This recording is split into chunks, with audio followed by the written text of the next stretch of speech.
Hey everybody, today I have the pleasure of speaking with Steve Lawson and Carl Hardee of the Lawson Companies, of a 50-plus year real estate firm specializing in the development, construction, and management of affordable and market rate multifamily and single-family homes.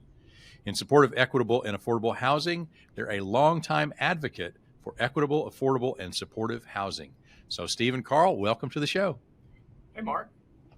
Thank you for having us. Yeah, we're thrilled to have you. I'm looking forward to our conversation. And so we're going to dive right in. One of the things I know that's unique about the two of you is you've been working together for 30 years, and everybody just can't say that. So if one of you will kind of tell me about the beginning of that relationship, how did you two get together in the first place? Want me to take that, Carl? Sure. Well, we both happened to work for a company that my father started in 1972. And are very fortunate to have been working for that company for now, both of us over 30 years. So we met at the company, Carl on a different path. I came in actually after Carl. So Carl has worked with the company longer than I have. Wow. And so coming up through the ranks, Carl and I started working together probably on a fairly close basis a little bit over 20 years ago. Okay. And it was pretty clear to me at the time that I needed help, first of all, and that Carl was a guy who I could rely on in every way to do the right thing and do what needed to be done. So were you friends before that, or was that kind of your first meeting was working together? Yeah, we had mutual friends, but we're not friends before. Gotcha. So you kind of knew of each other, and then in the company, you started to spend time together and sort of appreciate each other. And so when you think about that journey, you didn't know probably of Visionary and Integrator or any of that stuff kind of when you first met, probably in different roles than that anyway. But what was it when you kind of first discovered that you had a complementary relationship, and that there might be a structure out there to help you get more out of that, get more power out of that combination? How'd you find out about it? You want to take that one, Carl? Sure. It actually happened well before being introduced to EOS or rocket fuel. We laughed and said we were yin and yang, and rather than it being blind spots, we found that we complemented each other with the different DNA that both of us have and how we approach things. So I had come straight from Virginia Military Institute in the Army and came out of a war. I've been in a leadership position and have always been in leadership positions here. And I'm fourth generation investment real estate, and I was going to learn for a few years. Right. And as the oldest son, go back and run the family business. Steve, Duke graduate, civil engineer, went out in the maritime engineering world for a little bit, went back to Duke to Fuqua and got an MBA, and came with the company looking down a specific project, and found he liked it here, he liked what we were doing, and he's always been heavily involved in associations, and I've naturally been kind of the chief operating officer as we got into this relationship. And it really was the VI partnership before we were ever introduced to it. Right. So you helped solidify a lot of things, and also from a simplicity of, oh crap, we wish we had thought of that beforehand. It would have made things a lot easier. If you'd just written it down, Gino and I would have even had to write that up. That's so cool. Yeah, Steve? I'll echo that. I mean, Carl and I were Visionary Integrator long before we even knew what that was, and it was really eye-opening reading the book. First EOS, then rocket fuel, and starting to understand that. I had a hard time with it at first. I can tell you that. Tell me about it. Visionary, to me, Steve Jobs is a visionary. I'm a schmuck. I'm just trying to do something good in the real estate world, and But the reality is, the role that I needed to play, the role that I needed to embrace, and not screw up Carl trying to run the company, that role was visionary. Love that. So I know April, our producer, told me in the pre-call, one of you said something along the lines of Carl saves Steve from Steve. What does that mean? That wasn't me. What does that mean? What does that look like? That's a quote from me, because this is the yin and yang, and this is my lack of attention span. This is my over analyzing. This is my on to the next thing. This is all my sort of visionary qualities rolled into one, and then Carl going, wait a minute, Steve, we need a decision on this. We have to move this forward, and pinning me down. Carl, do you see how he feels that way? What are the things that you do that you think he could interpret as, wow, he's kind of saving me from myself? That topic's actually been one we've talked about for years, probably decades. And it actually works both ways. Mm-hmm. Because I want to go so fast and get things done. There's times that tapping the brakes make a lot of sense, to think through other elements of it, as opposed to, this is what I think right now is the most efficient path to success, or whatever it is of that task, if it's task oriented. So it's been a lot more of we've had a lot of growth, introspection, a lot of books, a lot of reading, and I think the greatest of all is the emotional intelligence that has occurred as time progresses and life kind of kicks you in the teeth, or different experiences occur. And it just works really well right now. And has for a long time. It was before we read Radical Candor from Kim Scott, but it was, we realized there was a communication disconnect at times, or, it was a conflict avoidance that may have occurred, or Southern nice and boardroom etiquette, if you will, as opposed to just say it and let's get there. And once we got past that point, we really started clicking. Prior to that, it was a little bit of an awkward dance from time to time for years. And once you got where you could just rip the Band-Aid off and let it fly, that's right. That sort of released the brake. So, I can tell, you come from really different paths to when you first kind of met. You've got different experiences prior to that. You've got some shared experiences along the way. You've both taken the rocket fuel assessments, and Steve, you're high on the visionary, and low on the integrator, and Carl, you're high on the integrator and lower on the visionary. So that's great. That's just the way we'd like to be able to draw it up every time if we could.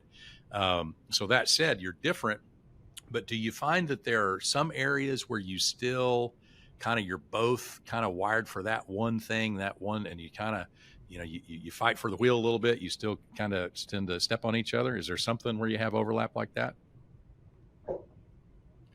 I can speak to that, Mark. Steve? Yes, is the answer. Visionaries are supposed to be airheads, and not. That's not. I know. That's not fair. I'm joking. But you realize I am the odd man out here. No, you're not. No, you're not. My numbers are more that way than yours are, Steve. Oh, really? Okay. Yeah. So Carl's the odd man out. That's good to know. We'll get him later. It's the story of my life. So, but what I most of us came up, visionaries and integrators. We came up through the business. So, my job 20 years ago was being an unequivocal detail guy. Right. And so the transition was, that's actually been the hardest thing for me, is to let go of the vine. Mm. And that's where I keep enough of a finger in the pie to just kind of screw up the process.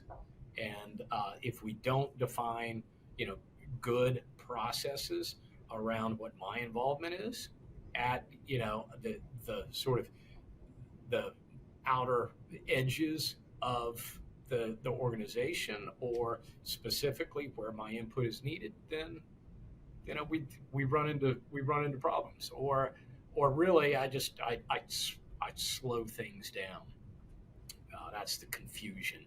That's the the end around Right. concept. But we both, Mark, we think on the 30,000 foot mark a lot of times. So me jumping down into the details at times is challenging.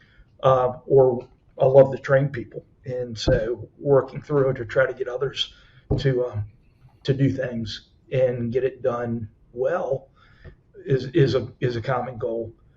But when we get going in a conversation about where we headed or where we're going, the high visionary elements that I have as well with Steve, we can waste a lot of hours.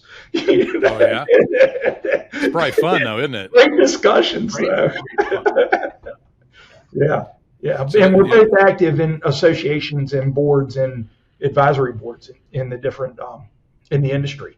So that's not really stepping on each other, though. It's more complementary of who we migrate, of the relationships we build within those organizations. One of the things that we see is, you've got to be close enough to each. You're talking just kind of using the altitude concept, right?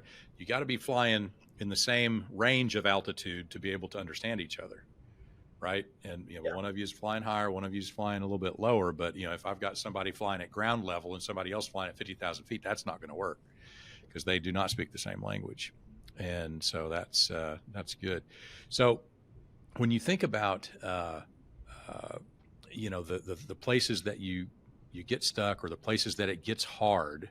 So here, Steve. So letting go, you mentioned that. So what was the last thing that you let go of? What was the thing that you held onto the longest, that you were most fearful or resistant or whatever was going on there about letting go? Do you remember? Yeah, I think it's and I'm still maybe a little bit guilty of having my fingers in the deal side. I mean, you in the real estate business, if you've made it this far, you're probably a deal junkie. Mm-hmm. And so you just you see a piece of dirt, you see an opportunity, you see something, and that is it's candy. It really is. Is it shiny stuff? Sometimes. Is it stuff that we should chase after? Absolutely, a lot of times. Yeah. But is it something that I should be spending my time directly on? There's the challenge. So what's your mechanism to help keep you from just pulling the trigger and charging ahead on something before you kind of check it against that filter of, is this something we should do, and is it something that I should be driving? It's a handoff. Okay. And what we've kind of instituted in our process is a handoff. If an opportunity comes across my desk, or if it's a relationship that I have, then I will take the first couple of steps, hand the ball off, and let the team run with it. And our team has done a fantastic job taking that ball and pushing it down the field. Use the sports analogy. Carl, has he gotten better? He really has. When we established, EOS would call it process, but when we established parameters and guardrails, if you will, on what we were even interested in doing with a real estate deal, and stopped looking at everything and really focused on what we were good at, things really came alive. And the team appreciated that discipline and have done just a wonderful job in taking that and running and finding those sweet spots, as opposed to looking at just a myriad of things and sizes. And albatrosses, if you will. Right. So Steve, your language of deal junkie kind of makes me. I see somebody who's they're addicted to something, an activity. A lot of times it's a habit, right? So visionaries definitely fit that pattern, and I'm just picturing that you kind of got to call your it's a 12-step program. You got to call your sponsor, and the integrators like I saw one. I want to grab it. So you got to call your sponsor over here, and kind of let him talk you into back to the process, back to your your protocol for how you handle that. Well, I mean, for me, both in EOS and rocket fuel, and I read one right after the other, so it was a really fantastic 1-2 combo.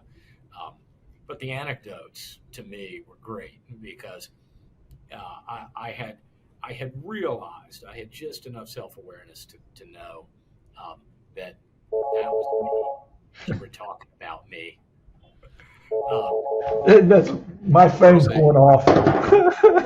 Okay. I didn't think about Carl Sloan. Yeah, I didn't think about the house phone here. Yeah. Okay. I just pulled it off. Watch it start singing. So going I'll just kind of start that spiel over, Mark.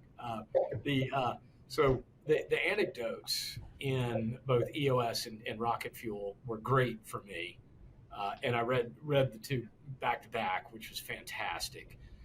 And at that point, I had just enough self-awareness around this to read those anecdotes and go, yeah, that's me. Check. I do that bad thing. Next.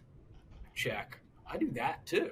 Yeah. Oh yeah. Oh that I'm an expert at that. So those were really helpful. Those hit home, and it was just it helped create the epiphany that made me buy 5 of each and hand them out to my senior team. Right. I love that. It's funny. We'll be talking to a room full of visionaries, integrators, or whatever about the book, and we're just kind of teaching the concept for the first time. And we start talking about the visionary and all these kind of superpowers. You can see them all just kind of sitting up in their chair, getting kind of tall. And it's kind of like, okay, hang on, here comes the other shoe, right? And so, we've all got these things that are our weaknesses, our kryptonite, our stuff that gets in our way, and integrators have them too. And it's recognizing that, it's being aware of it, because a lot of times for the entrepreneur on their journey coming up, it's you got to do everything, right? You got to do all kinds of stuff, including a bunch of stuff that you don't really want to do, that you're probably not very good at, and but you think because you've been doing it that you are.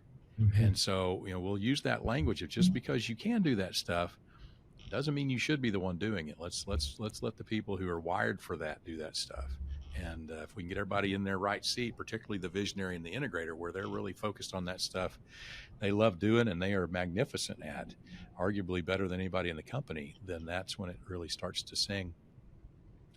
So talk to me a little bit about your company, your industry. I mean, you really, one of the things that I read in the notes. So Steve, you were recognized with the Urban League of Hampton Roads Martin Luther King Community Leader Award in Housing in 2023. Okay, so that sounds like a pretty big deal. So what makes you so passionate about this work that you do in this company? Yeah. First of all, I want to add a caveat to that. When I'm recognized, our team is recognized, because it's not me. It's our whole team that does some really great work. And that I was incredibly honored to be recognized in that capacity. To have my name in the same sentence is an honor. To be honored with the other folks that I was honored with that year and other years is incredibly humbling. But what we do is really does make a difference, because affordable housing is in such great need right now. And I could bore you to tears with the details and why that is the case. But the fact of the matter is, it's really hard to build. It's hard to find the funding. It's hard to get the approvals. The regulatory frameworks in every municipality are like mazes. All of these things make it really hard to build. But when we are successful and we're able to produce affordable apartment homes for families, then it's a great pat on the back for all of us. It feels good, and I get intrinsic satisfaction out of it because we've created something. It's you can touch it, you can feel it, you can see it. You drive by it and say, we made that, and they're homes for families, that really need it. So has affordable housing always been a core focus for the Lawson Companies, or is that something that has evolved over time? And my father was very active in affordable housing back in the 70s, and those programs ebb and flow, and those ebbed, and the company got more into market rate housing, and we've sort of flowed back now to that place where we're doing mostly affordable housing, but it's difficult. It's a hard business, especially right now when interest rates have essentially doubled over the last couple of years, and construction costs have gone up by 40% or more. So it's a real challenge. Yeah, it's a very different market right now. Yeah. So let's talk about. It's a different product, Mark, than what anybody thinks of. It really is. It's the service industry. It's working families. It's not an inner city project-based Section 8 job. It's more toward a lot of those folks just starting off or in service roles. And it's so much nicer than any apartment Steve and I ever lived in, with granite countertops and fitness centers and dog parks and dog washing stations and all these other things that you look at, and for all intents and purposes, it's a Class A construction that rents are just half of what market rate rents are. Our goal is to build affordable housing that's indistinguishable from market rate. So, yeah. And the team has done a fantastic job. Wow. Making that vision come to life. Yeah, that seems like a very worthy focus. So I love that. So let's talk about, again, you guys have known each other for a long, long time. You sort of naturally fell into these, visionary integrator roles before you even knew that language. So, it's a journey to keep growing and getting better at what we do, mastering our craft. We'll talk about it. So, Carl, maybe you start off. What do you do to continue to get better and better and better as an integrator to really try to master your craft, if you will, in that seat? This one's really a marketing plug for you and what you've accomplished. That I had never been a part of a peer group before, and I took the integrator master class, I think it was back in 2018, and then ran into you in Florida at the cocktail party, and there was a snippet on the Integrator Mastery Forum, and I saw you and started asking you about it, and then a couple other people who were the early members of it, and it intrigued me. And since joining that, it's kind of the concept, steel sharpens steel. Right. It's where we're our own worst enemies. And when you're in a peer group and you're like, hey, I have this issue, and it seems to be universal, that it's not industry specific. These are, most times a people issue, or it seems to run the course of a lot of it. The group looks at each other and just tells it like it is. And, they say, the answer to that. Why aren't you not doing it? Or if it's your processes are messed up or something's not occurring well. And I have found so much value in the IMF community that I'm a huge supporter. That, and we've been at it now since 2017, running on EOS with a implementer. We were getting ready to, and his name's Randy Tausick, great guy. Randy. Yeah, I know I'm sure Randy. he's been at it for a long time. Yeah. And getting ready to retire, he was going to graduate us, is what he called us. But we think that we see the value in implementer, and can't imagine self-implementing with us, because we think that assistance, the return on investment on that has been so valuable. that we're actually in conversations, and he's helping relationships too to possibly shift to another one, a different one, and just get a different flavor, if you will, Yeah. with us, and continue to just hear it from instead of hearing it from dad, maybe we're hearing it from an uncle or an aunt, and same message, but it just resonates, and so it's exciting. Randy's too young to retire. He was in boot camp with me. Yeah. So he's got a. Now he's retiring us. Okay. So and Carl, I appreciate you bringing up the Integrator Mastery Forum. Love having you in there as part of that. And one of the things that I get to see is a lot of times when people first show up and they take that master class, the big aha for them is that they're not alone. There's other people out there like them that are facing the same kind of challenges that they are, and so that's kind of a comforting feeling. And then you get to learn. They help you with your issues, you help them with theirs, and a lot of times, what I've found in peer groups is sometimes I learn more from somebody else's issue than from my own, because they'll ask something or bring something up, and I'm like, man, I didn't even think about that, but you know what? That actually applies to me. So I'm glad to hear you getting value out of that. Steve, what about you? So for the visionary seat, what do you do to kind of keep growing and keep developing and really mastering your role as visionary? Yeah, I'm not aware that there's a visionary mastery forum because, they probably can't herd the cats. There's one coming. Okay. So I haven't scared him about that yet. What I try to do is check myself, this whole EOS and life in general is just it's a journey of self-awareness, and trying to get more self-awareness around what I do, what I don't do, what I do well, what I don't do well, and EOS and Rocket Fuel have been great resources around defining that and the guardrails, where I should be and where I shouldn't be within the organization, and what I should be working on and what I shouldn't be working on, and that's been great. But in general, I think one of the things that EOS Rocket Fuel really helped us do is prioritize the development of our team.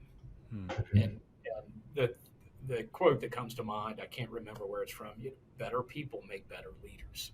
Right. And so the more we can be introspective and be self-aware and learn and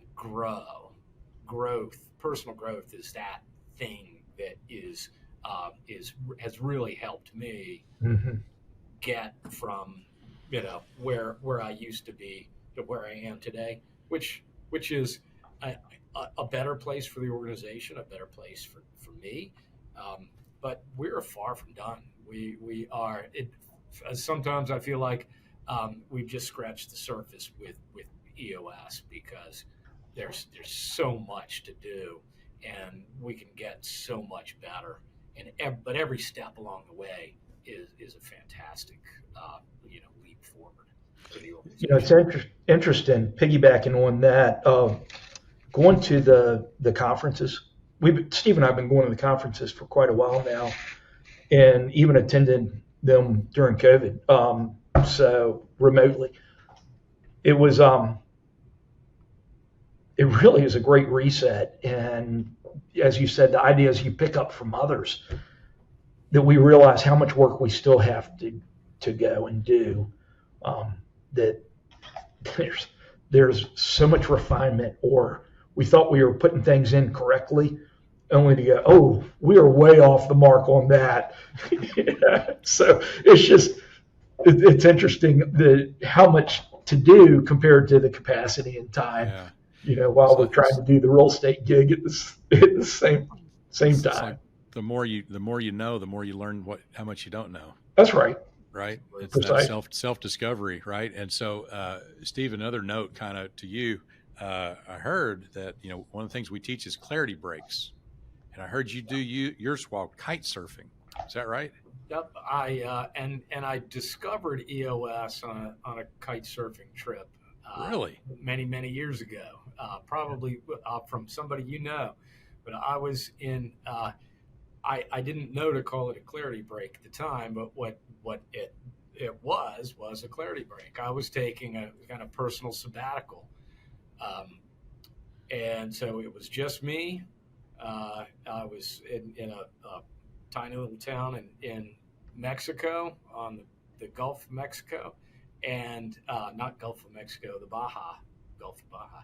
And but in any case, I would kite surf in the afternoon, wipe myself out, and then think and read and work, during the day to try to figure out the things that I now have a structure around. That structure is called EOS, and the Visionary Integrator duo. So when I was there, I met this guy, and similar backgrounds, second generation company, came up through the ranks. He's in architecture, actually. And so we're in building. So we, just started talking, and he he described, and I don't think this is speaking out of school, but he described life sort of before 2008 and the struggles everybody in the industry went through after 2008, and then finding EOS and where they ended up, several years later. And he said, we used to be a solid B firm, but we were still chasing after business everywhere we went. And, a few years later, business was walking in the door. 95% of our business was walking in the door. And that was Matt Rossetti. Yeah, love that. Very cool. And so he said, you need to read this book. So when I got back to Civilization, the first thing I did was download the book on my iPad. Love that. And that's when all the epiphanies just started rolling out of it. Right. Oh, that's so cool. And sometimes, when the student, the old saying, when the student is ready, the teacher appears, right? Yep. But you got to get to that spot, but you got to be open to it. You got to be eyes open, ears open, so that you identify it when it comes in front of you. That's super cool. So, all right, you've been doing this for a while. We got a lot of people listening that they're either visionaries or integrators, or they're people that are trying to figure that out, or they're interested in visionaries and integrators. So as you look back on your own journey, what's the thing that you wish somebody had told you way back when that might have helped you get there a little bit faster or with a little bit less pain? Carl, you're shaking your head. What's the thing that you wish somebody had told you way back when? So Steve, to his credit, and this is his emotional intelligence, was rather than come and jam it down our throat going, all right, guys, I read this latest, greatest book, and here, I want us to do this. He said, I've read one that's a lot different than some of the others we've read, and love you guys to read it and tell us what you think about it. And he stayed silent. And after about 3-4 months, I looked at the other officers in the company and was like, have you guys read this yet? Nobody had. It was like, okay, we ought to read this. We got to get back to Steve. And came back, and we were going, how do you sign us up yesterday? Knowing what we know through those principles are so simple principles. Hard to do, but simple principles that if we had had that level of clarity and discipline early on in the 30 years, not that you can say woulda, shoulda, coulda, but I'm so glad we found it and that Steve was on that trip, that we are a different firm, different organization altogether because of what EOS has brought to us. And just hats off to you and Gino and all of y'all who are doing the good work. Well, y'all are the ones doing the work. Steve, what about for you? What do you wish somebody had told you even sooner than that kite sailing trip? Yeah, I wish somebody had said, visionary is a real job, because I didn't. I think I alluded to this before, but I struggled with that, and it's real, and it's a lot of work. But somebody's got to do it within the organization, and it was obvious to me after really looking at it that that's the job that I should be in. And the benefits of delegating and elevating into that position are just so huge. Love that. It's interesting, and this is true for visionaries, also true for integrators. When you're in the right seat there, when you're really wired for that, it's a lot of work, but it doesn't always feel like work. It sometimes feels like, man, I'm not really doing anything. But to an outsider looking in that's not wired the way you are, you're making it look easy, and they're like, oof, I couldn't do that, or it would be really hard for me. It would take a lot of energy for me to do that, more than they do. They make it look easy somehow. So I love that. It's a real job. They both are. So before we wrap up here, people listening, they want to learn more about your business and what you're doing, the impact you're having. They want to learn more about you guys. We'll put the details in the show notes, but at a high level, what's the best way for people to reach out and learn more? Our website is a great resource, lawsoncompanies.com. But I would also, I'd encourage people to get involved in land use policy in their own town, because the biggest thing we need right now I'm on my soapbox, but the biggest thing we need right now in this country is more supply of housing. We've underbuilt for decades and decades, and now the millennials have the nerve to actually grow up and enter their household formation years, and they need houses. They need great places to live, really cool places to live, vibrant places to live, and our zoning codes are holding that back. So get involved. More supply. You can cut this if you want, Mark, but I'm going to take a page out of your book. Okay. 3 things. Okay. Oh, visionaries have no rocks. For the visionaries out here, and for Carl. So, 1, visionaries have no rocks. 2, see number 1. 3, see number 2. So it is. So my point is to the budding visionaries out there: if you can find a rock star integrator, and Carl and I have a great VI relationship. Very much. I appreciate Carl so much because that frees you up to do the things that really, really, really excite you. So it's fantastic if you can find that relationship. And if I may piggyback on, it's really cool when you are in the right situation. Yeah. You love each other. It is just a wonderful thing, and excited about the same page meetings that we have, that we can share things with it. And not to sound corny, but a lot of times we'll end it with a hug and go back to our families. And it's Steve's just a great guy. His family are incredible, and we've got a lot of wonderful people here. Yeah. Carl, any other way if people want to reach out and learn more? What would you tell them? I would say there is a lot of opportunity in good, hardworking, blue-collar jobs. Construction trades are just ripe in opportunity. Go in, learn, and if you have the goods, move up through, become a business owner of your own. In that, it is a fantastic career, and there is no shortage of work. There's just right now a shortage of skilled labor.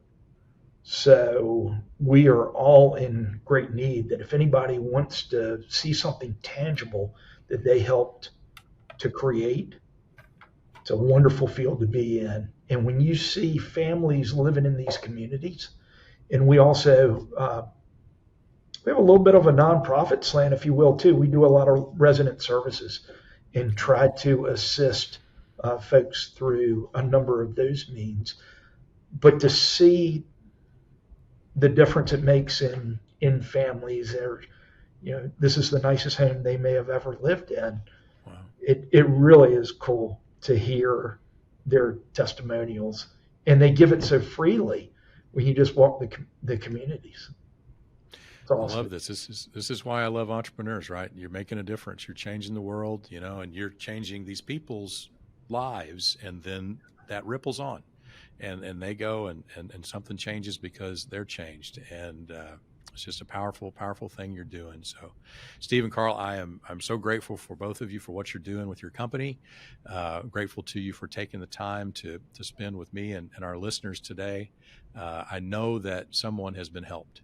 So somebody out there has heard something today that's moving them a little bit closer to where they're trying to get, and that's because of you. So to our listeners, thanks for listening. Hope you've enjoyed what you've heard today. So if you did, I'd love for you to go leave a review. When you leave a review that you like what you heard, more people find out about us, and we're just trying to spread the word a little bit on things that we've learned that have helped us and helped others, and hopefully help more people. So I appreciate you putting the word out there, and until next time, go rock it.